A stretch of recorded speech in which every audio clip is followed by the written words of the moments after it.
Welcome in, college football fans. It is time again for the Top 25 brought to you by First and Long College Football Show. I'm your co-host, Marcus. That's your other co-host, Mason. How Man, you doing doing, well. Mason? That was some good branding there. We just we're sponsoring ourselves, so we might as well throw ourselves in as a sponsor. Yeah, Nobody else will sponsor us. Yeah, nobody else will sponsor, so we might as well just have the show brought to you by us because that's that's really it. what's happening.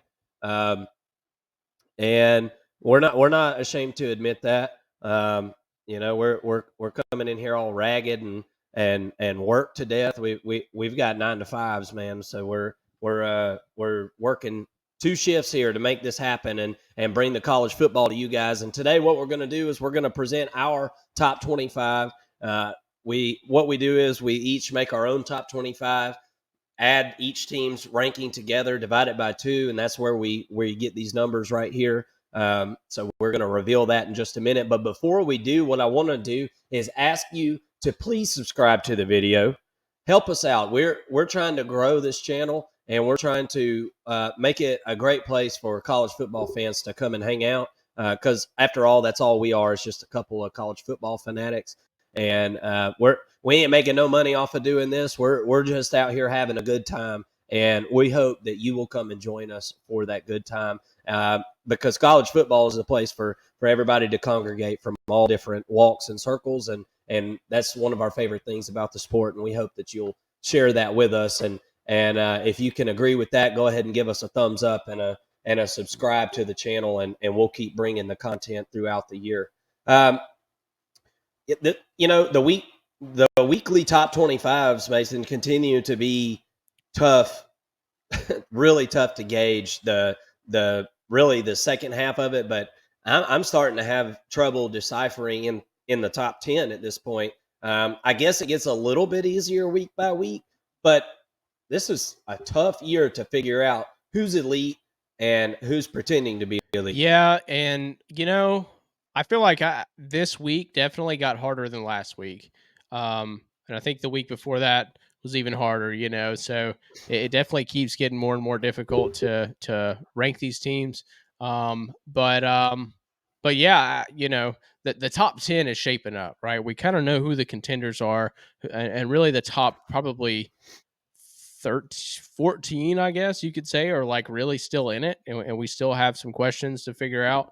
And then outside of that, it's still, you're still able to put really probably another 20, 25 teams in that 15 through 25. So it makes it very difficult, but Yeah. it makes it interesting too. There's a lot of I don't want to say parity, but the levels seem to have fewer or smaller gaps between them. The tiers are kind of Yeah. broader. There's no top tier, I don't feel like right now, but the highest tier, I guess, would be larger than it has been in the past. And there's a bigger field, and more room for error because of that, which adds to the surprise of everything, which makes it interesting. Yeah. Well, I just want to kind of preface our opinions on this by saying that we're different than the AP poll. We're not following the AP poll. I don't even look at it. I really don't. I don't even look at the AP poll because, as far as I'm concerned, the only poll that matters at this point is my poll.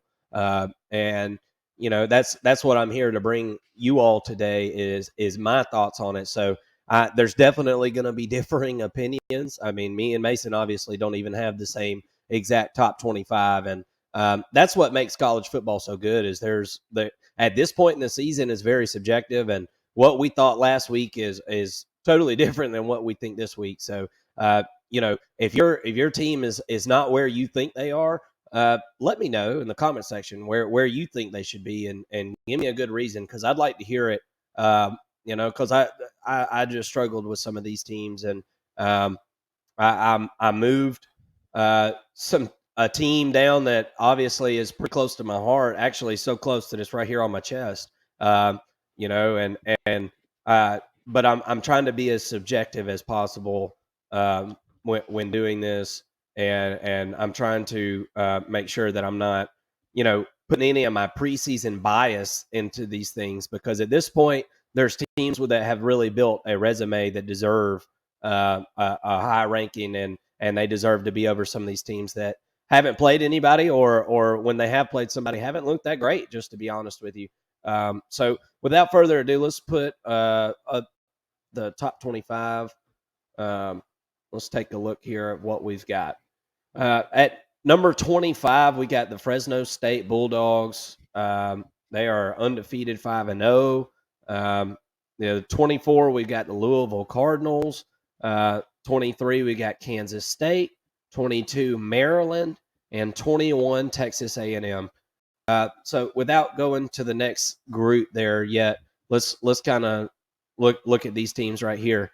This is probably the most interchangeable of all of the groups there on the page. Man, there's a lot of teams that you could slot into that.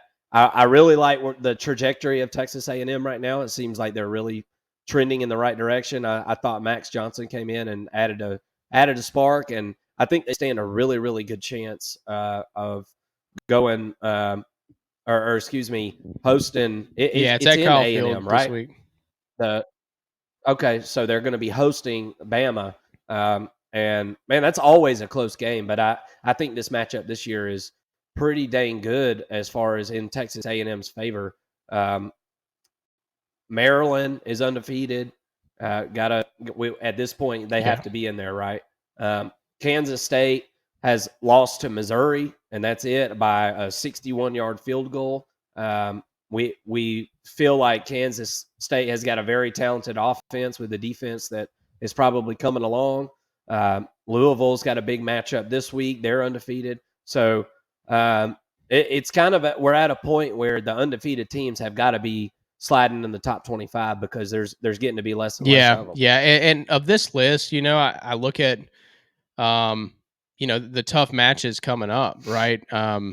Let's see, we've got Louisville in a tough one coming up against Notre Dame, and I'm really not sold on Louisville. I think that they've kind of gotten away with a few wins here recently, and they edged one out this week, and I'm not sold on them being a real top 25 program yet. But looking at this matchup, coming up, Notre Dame, and you talked about it before we started. Notre Dame has had two really tough games in a row, and now they got to go to Louisville. And I have to think that Notre Dame going into this season was thinking, all right, we got Ohio State, but then we get to play Duke and Louisville, and we can kind of take a breather. And lo and behold, those are two top 25 matchups, back to back. So, back to back to back. They've had a very tough schedule. They've been in the center of college football in a way for the past few weeks now. And so, once again, they've got their work cut out for them, Notre Dame, that is. And, I don't think that Louisville should be able to weather the storm. However, I think that Notre Dame's offense provided some questions. So, we'll get into that breakdown probably tomorrow, and we'll have that up for the page at some point this week. But overall, I mean, I just think that Louisville has done enough to deserve to be in the top 25 right now. I'm afraid they're not going to hold it, but as of right now, I think that they're a pretty good program. Yeah, I can't wait to see the spread on that one, because that's at Louisville. Notre Dame just played the college game day game of the week 2 weeks in a row. Two very emotional games, one a loss, one a win. Of course, obviously lost to Ohio State if you just crawled out from under a rock.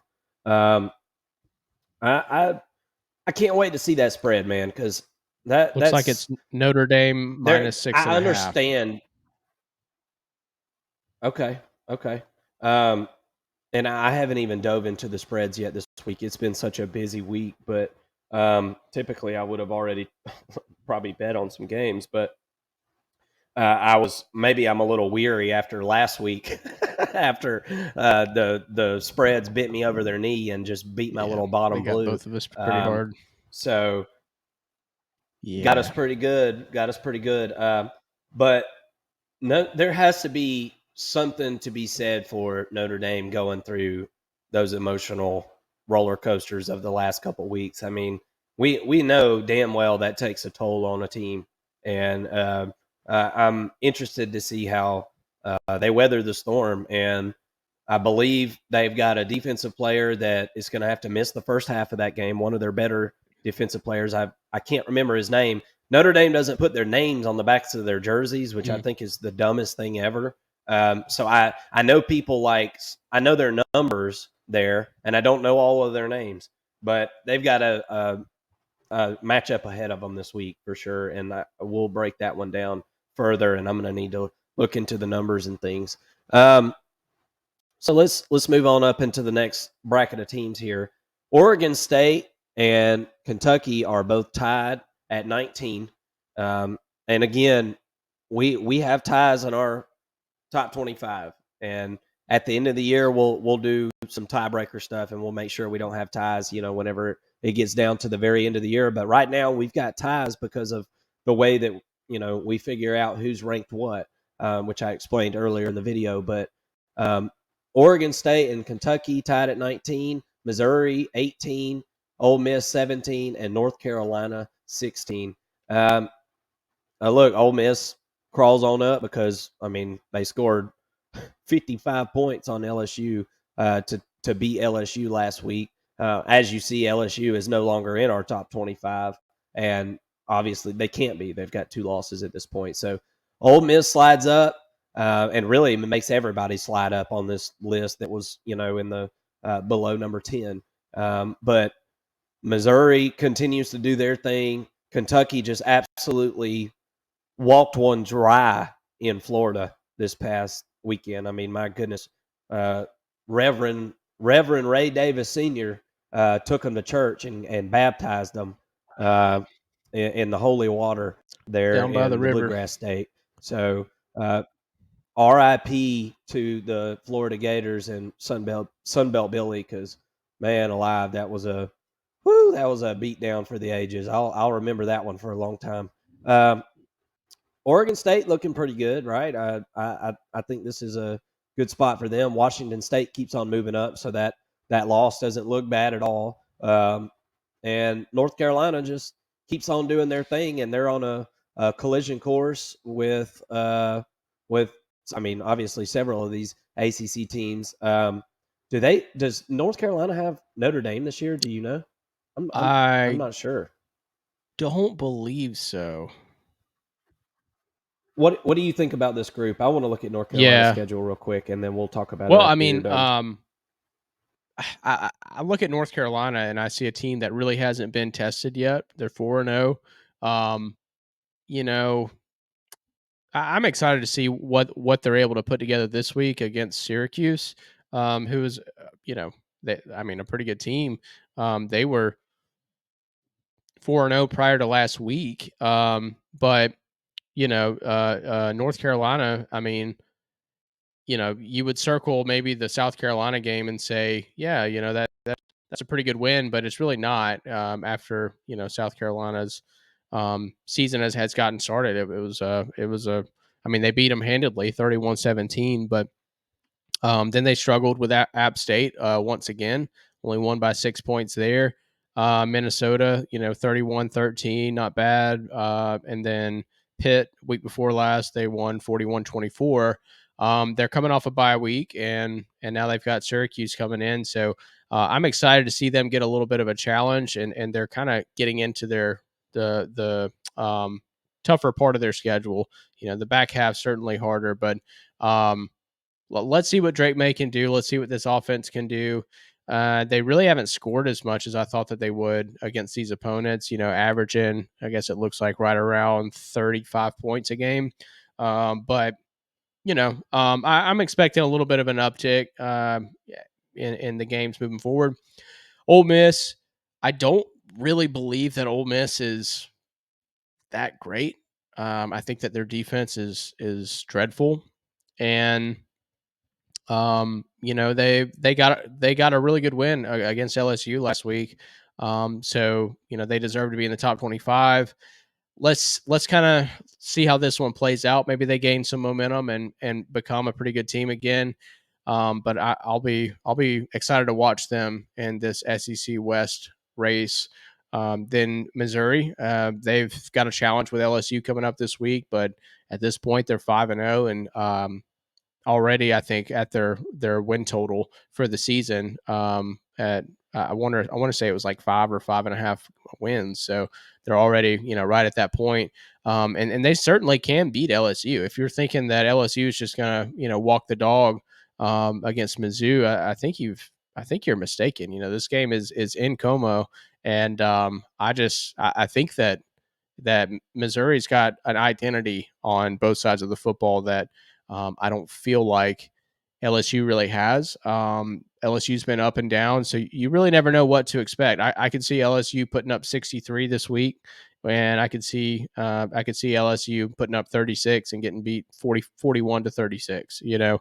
So I think Missouri could continue to stay undefeated. Kentucky's got a really tough matchup this week against Georgia in Athens. It's going to be a really exciting atmosphere. It's probably the biggest game that's played in Athens this year. So I think that they've got a really tough challenge ahead of them, but a great team so far, 5-0. They really found some success in the run game last week against a tough Florida team. Let's see if they can continue that. I think if you are going to beat Georgia, running the ball is kind of the way to do it.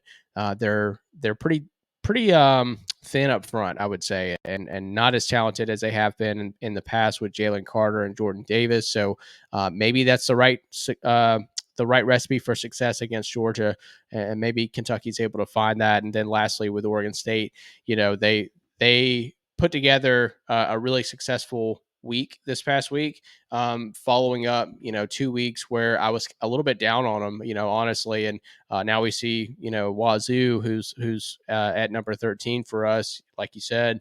They're still doing really well, and they've got a really strong offense. So I'm excited to see Oregon State continue to move forward after a big win against Utah. Let's see what they're able to do in the Pac-12 as a contender. Yep. Well, let's move on to the next group there. So number 15, we got Duke coming off the loss of Notre Dame there. 14, Miami. 13, Washington State. Number 12, Alabama. And number 11, Notre Dame. I think that group is pretty clear cut. Miami's getting into kind of the meat of their schedule. I know they've got North Carolina coming up. So I definitely am looking forward to seeing that game. Here's Miami, the rest of their schedule. They got Georgia Tech at North Carolina, Clemson, Virginia, at NC State, at Florida State, Louisville, and then at Boston College. So definitely a backloaded schedule, and they've already had their bye week. So we're about to see what Miami's all about. I mean, the opponents they've played so far: Miami of Ohio, Texas A&M. That's an impressive win, 48-33 of them. Put up almost half 100 on A&M. Really good defense. Bethune-Cookman, Temple. So they've played, like a lot of teams. They played some cupcakes, but they've already had their week off. So they'll be playing Georgia Tech this weekend coming up. So we're going to learn a little bit more about Miami. I think I like this team, but we just don't know yet, I guess. But by default, they've got to move with the win over Texas A&M and being undefeated. They've got to move up into this group. Alabama, I said it on the reaction show this past Friday. Like Alabama, the door just opened for them to do whatever they need to do in the West, as far as I'm concerned. So everything is in their hands. They can very well make it to Atlanta. They've already got the head-to-head win over Ole Miss. So basically got 2 games on them, and no SEC losses for Bama at this point. So they're pretty much in the driver's seat for their own destiny there at this point. I don't feel like they're going to go undefeated the rest of the way. I know they got Texas A&M this week. I think that could be a loss there, but I don't see more than one more loss, and who knows what's going to happen to Texas A&M. So kind of a Texas A&M and Alabama show in the West right now. It the SEC East is kind of carrying the West right now. Yeah. Kind of weird, but Notre Dame gets an emotional win. They keep doing their thing. They're going to be tested again this week with another top 25 matchup. Notre Dame's got a really hard schedule this year. Yeah. Yeah, Notre Dame, they've been through it so far. So, and looking back, Notre Dame sneaks away with a win against Duke this past week. And, I said after that game, I wonder if the strength of schedule actually helped them, where playing Ohio State and already playing a tough matchup, a tough match and a game that played out the way it did against Ohio State. It was a thriller late, maybe gave them a slight edge against Duke and gave them the confidence to go down and score that game-winning drive and to make a stand on defense. Something that they weren't able to do against Ohio State. So I think that this is a pretty poised team that knows where they're going. I want to see some more plays from Sam Hartman. I want to see better offensive plays. But I think that they've got the pieces to do it, and they've also been a little bit banged up on the offensive side of the ball. So maybe they start getting healthy, and by the end of the year, are able to string together some offensive success. And you mentioned Alabama. Look, let's just wait and see what they're able to do this week against Texas A&M. Both of these teams are kind of in the driver's seat in the SEC West. Texas A&M's got to win this week, if they're going to be able to do it.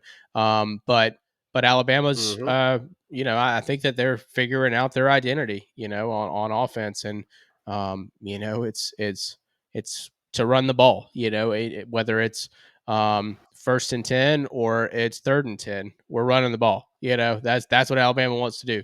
3rd and long. All right, I guess the play here is to run the ball. Once again, let's just run it. So that's kind of their identity right now, and it's working. Their defense is able to complement that, and hey, it works for them.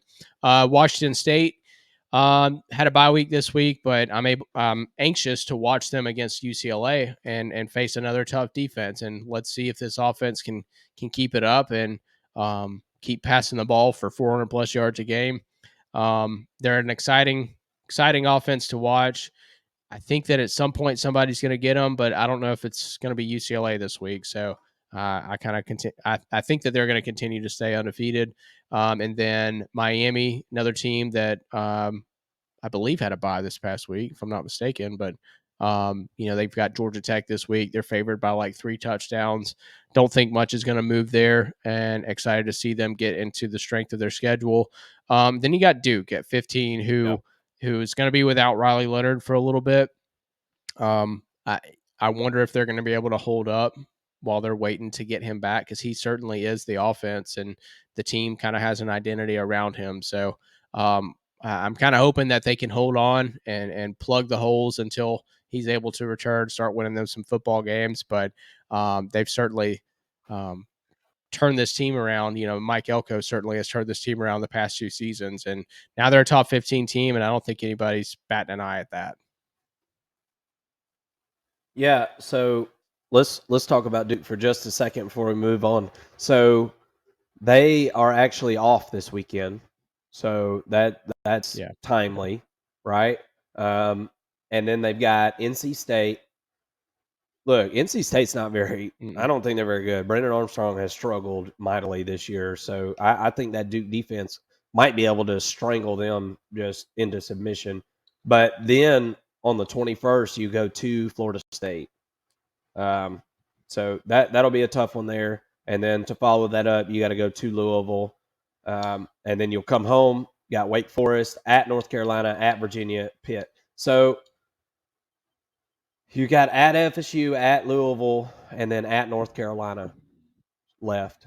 And you've got 2 weeks 1 week to get healthy, and then another week to get past NC State. And then you get into that. So I don't know. That's going to be really tough time frame for Riley Leonard. He's ready, with a high ankle by Florida State, because I think a healthy Duke is capable of beating Florida State. I mean, they almost beat Notre Dame. I think they could beat Florida State. So I don't think there's any doubt. And Duke sits there without any ACC losses at this point. So that, like we talked about on the reaction show, as much as Notre Dame wants to act like they're in the ACC, they're actually not for some reason. So Duke doesn't have a conference loss at this point, so everything's in front of them to get to Charlotte. If they can get Riley Leonard back for that game, there's no telling what can happen. Because hey, defense travels, man. And so if they can get in a defensive struggle, now they've got a little more experience in a game like that. Maybe they'll be like Notre Dame. They lost the first one, maybe they'll win the second one. Let's go in this next group. Number 10, Oklahoma. Number 9, USC. Number 8, Penn State. Number 7, Oregon. And number 6, Michigan. So we pulled Michigan down into this tier last week. And I like this. This is kind of like tiers. I like this. The second tier here. And I don't mean to say that like they can't beat somebody in the first tier, because that's not true at all. Oklahoma, we're about to see what they're made of this week. They got the Cotton Bowl going on this week. We're going to see, man. We're going to see. I think there's some questions that Oklahoma's got to answer in this game if they're going to want to win. Texas is a very well-rounded team, and right now I'm leaning Texas, but I want to look a little further into these numbers and some of this stuff, and let's see what I can come up with later this week. But as for right now, this is going to be a top 10 matchup as far as our poll is concerned. I don't even know what the AP says, but this is a top 10 matchup, and I cannot wait to see it.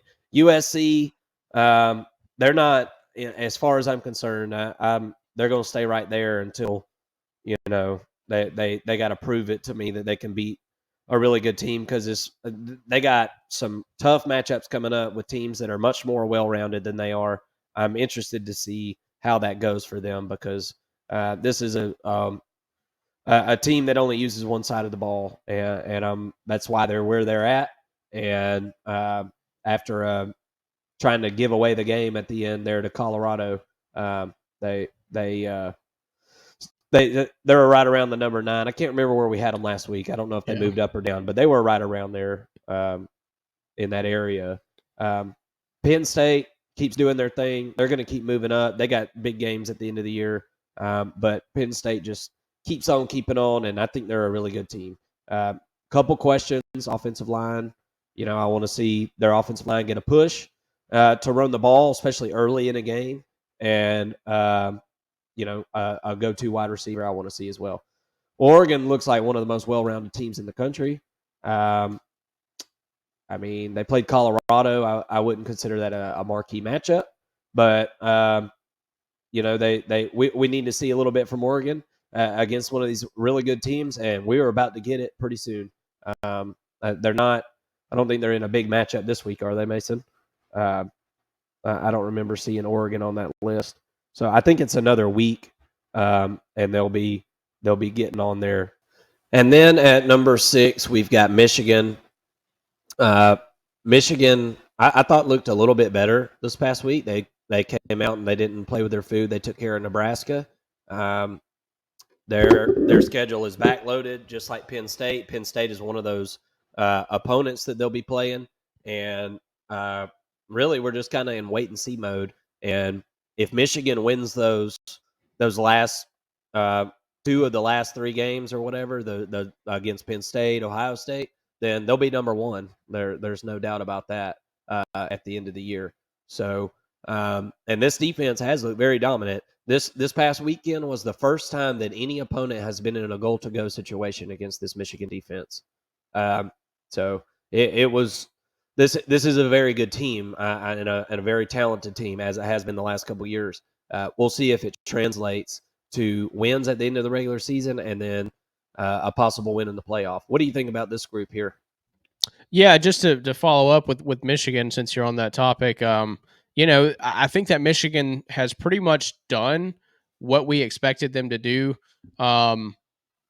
given their schedule. right? It's not their fault that they play a weak schedule. It's not Georgia's fault that they play a weak schedule this season. They're doing what they need to do in order to, um, stay relevant in the sport, and they're undefeated, and they're winning. They're winning big, and they're scoring some points, and they're limiting the other team to points. So there's nothing that A lot of people want to point out though that they have not covered the spread. This past right. weekend was the first time they've covered the spread all year. That's And right. I just want to throw that in there. I mean, they have done what they needed to do. They've taken care of business, but not like with any kind of style points at all. But Yeah. I think that's almost by design. I don't know. Right. And to your point, by design, the team doesn't want to give anything up. Why why serve your prime rib when everybody's happy with the baked chicken? Shit, I was Um, thinking fish sticks, but yeah. yeah, yeah, yeah. Maybe it's fish sticks, but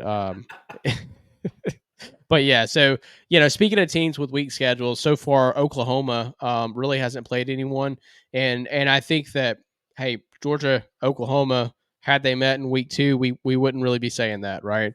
It's not their fault. Oklahoma has done a better job of anyone in the country actually of taking care of business, and they actually are third in scoring offense and third in scoring defense. So um, they statistically, right, should be number one in the country if you look at just those two categories. Now, obviously, when you play Arkansas State, SMU, Tulsa, Cincinnati, and Iowa State, that doesn't really get you very far, right? And mind you, they did. I don't want to say struggle with Cincinnati, but they only scored 20 points, so they didn't really light the world on fire like they had in pretty much every other game. So. Um, I'm anxious to see what Oklahoma does this week. Actually, ESPN has them favored to win. The matchup predictor says that they're a 54.2% favor to win this game. The spread has Texas at -6.5. So do with that what you will.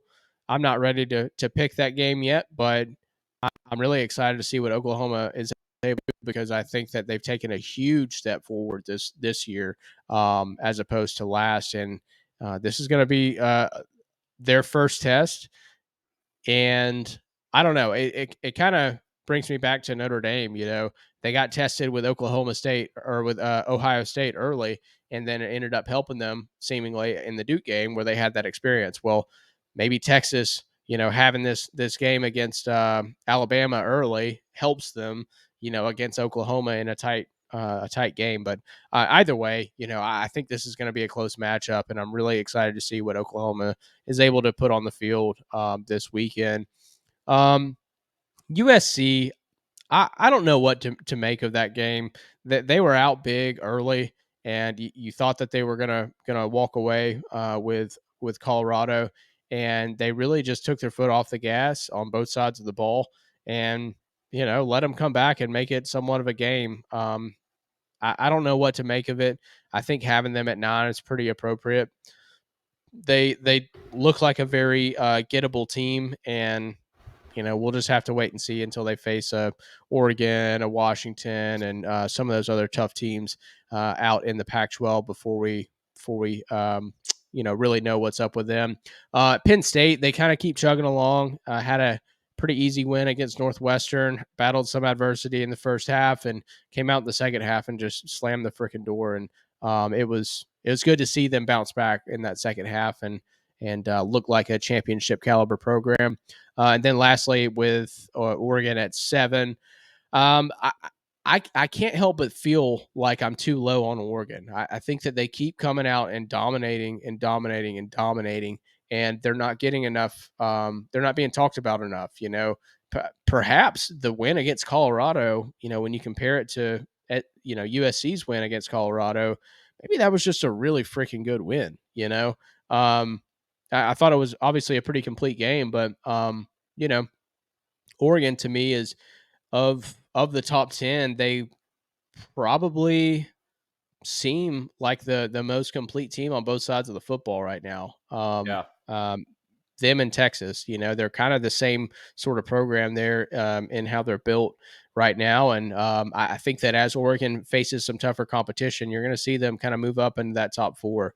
Yeah. I think that they've got a really good shot at making the playoffs with the way that they're built, and I'll be keeping an eye on them moving forward for sure. Yep, absolutely. Well, let's move up into the top five. Tied at number 4, we've got Ohio State and Washington. And then at number 3, we've got Georgia. We've got them moved down. Number 2, we've got Florida State. And number 1, we've got the Texas Longhorns. So, I mean, obviously, we'll address the big bulldog in the room. We moved down the Georgia Bulldogs. We held them in there at number 1 there for a while. The AP has still got them held in at number 1. I just can't really imagine why at this point. And I'm just trying to be, as reasonable as possible in this situation. Look, Georgia is a very talented team, and they have not. I don't think they've played their best game of the year yet, but we can't keep waiting for Georgia to just kick it on and be what they were last year or the year before. Those years don't have anything to do with this team at this point. Yeah, there's some returning guys that we feel good about, and but Georgia's in the top 5, and as long as they keep winning, they're not going to go anywhere out of the top 5. And if it doesn't matter if they were number 5, if they're go through their schedule undefeated or even with one loss and win the SEC, they're going to the playoff. So, but with all that being said, there's just some deficiencies on this team that are going to need to be addressed if Georgia is going to be considered a number 1 team in the country. Texas has built a resume this year that I feel like deserves this, and remember, this isn't a power rating. This is a ranking, and LSU's got a good win on the road at Alabama, who we have as a number 13 team in the country. So, with that being said, they deserve to be number 1. Florida State has, a really good win, or at least we thought it was a really good win over LSU. Now we kind of wonder, but each team has struggled with somebody at this point in the season. Ohio State, you could say, really struggled for 95% of the game against Notre Dame, and then had one real good drive to win the game. And one could argue that Washington has been the most well-rounded and most complete team up until this point of all these teams. They've taken care of business, but haven't had a huge matchup yet. So with that, we had to put them around the 5. Well, actually tied for 4. So I feel pretty good about this. I mean, I think all these teams are interchangeable. I think that any of these teams right here on the top, really the top 2 rows, 2.5 rows, could win a national championship this year. What do you think about this top 5 as it averaged out? Yeah, you mentioned it. Every team here has struggled one week or another. When I break it down, though, who has struggled the most? And in what game? To me, it's I guess which was the worst win? Of all the teams, and to me, it's Florida State against Boston College with a Agreed. 2-point win. That was a pretty bad win. That's pretty bad. So I guess I look at these teams and I wonder which one do we think is going to fall out of the top 5. I know it's top 4, tied for 4, whatever. But and I guess for me it's Florida State. I think they look like the most beatable team, even though they're second on our list. They've had a great schedule. That they've been able to win. That was a pretty bad week though. Yeah. And yeah, to me, I think that they're the most beatable. I think that Georgia is probably the most talented. Ohio State's also very talented, but Georgia is probably the most talented and could be the best team out of these 5. And then I look at Washington and I say, that seems like the best offense out of this group. I think Yeah. pretty much hands down. And in an era where offense seems to be king, I don't know. I They don't know have an that. advantage for sure. Yeah, I don't know that any of these teams would be able to handle Washington at this moment. But then you've got, speaking of defenses, Texas, Georgia, and Ohio State, who are all really good, and in particular Texas and Ohio State. I think Georgia's got some real question marks on defense, particularly up front, that they're going to have to answer before they, really get back into that number one spot in my book. But yeah, still a pretty solid program, very well balanced, and I think that it was right for us to take the objective look and move them down um, in our ratings. I don't know why the rest of the country hasn't at this point. Very few are putting Texas at number one, but I just see them as being a more complete team. Definitely better up front on defense and more pass catching weapons. Um, Even a better run Yeah. game than Georgia. And outside of like Georgia's secondary, I don't know that Texas doesn't have it. Probably Georgia's linebacker group, but outside of that, I don't know that I take Georgia in any position group over Texas. So why are we still putting Georgia ahead of Texas here? I Yeah. just I see them as a more complete program. Yeah. Yeah. Absolutely. And hey, like we said, I mean, Texas was 10-10 with Wyoming in the fourth quarter. Yeah, Florida State beat Boston College by 2 points. Georgia beat Auburn by 7. But really, I think the worst of the two was the South Carolina. Honestly, in my opinion, because that was a hell of an environment that Georgia just played in Auburn. I mean, that yeah, place is absolutely crazy. And if you don't know about the witchery and I don't know if Auburn's just built on a Indian burial ground and every team that goes in there is haunted. I don't know. It's hard to win there. Even it's been that way for years. I was thinking about it the other day while the game was going on. I was saying, you know what? I know why Joe Burrow and LSU that year. That was one of the best college football teams we've ever seen. They go to Auburn and beat them by 3. That was the closest game they played all year, and Auburn was yeah. horrible that year. So you just don't never know. Any of these teams can beat any of these teams on any given day. I don't see anybody dominating anybody. That's why I say, I'm leaning Texas in the Oklahoma and Texas matchup, but I got to go look at some stuff because there's deficiencies on every team, and if Oklahoma can emulate what was going on in the Wyoming game, and we got a close game at the end, I don't know what could happen.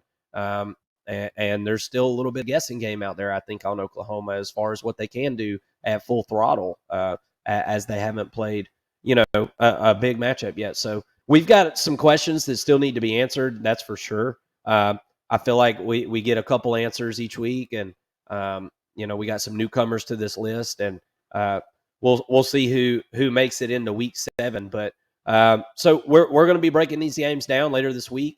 If you're watching this video, please go ahead and subscribe, hit that bell. That way you can come and visit us whenever we break these games down. I know we're going to be breaking the games down tomorrow. Are we going to do that live, Mason? It doesn't matter to me. We can. Yeah. So I'll probably just go ahead and set up a live show. So if you're watching, come join us tomorrow and come join the live show. And I'll put a link in there tomorrow to where you can join and you can come talk to us and talk to us about some of these matchups that we got going on and give us your picks. And that would be a fun thing to do. And we would totally welcome it. So, but for everybody here at First and Long, we appreciate you tuning in to our Top 25 show. This is how we see it for Week 6. Can't wait to break all the games down, and we will talk to all of you tomorrow. Have a great day. Thanks.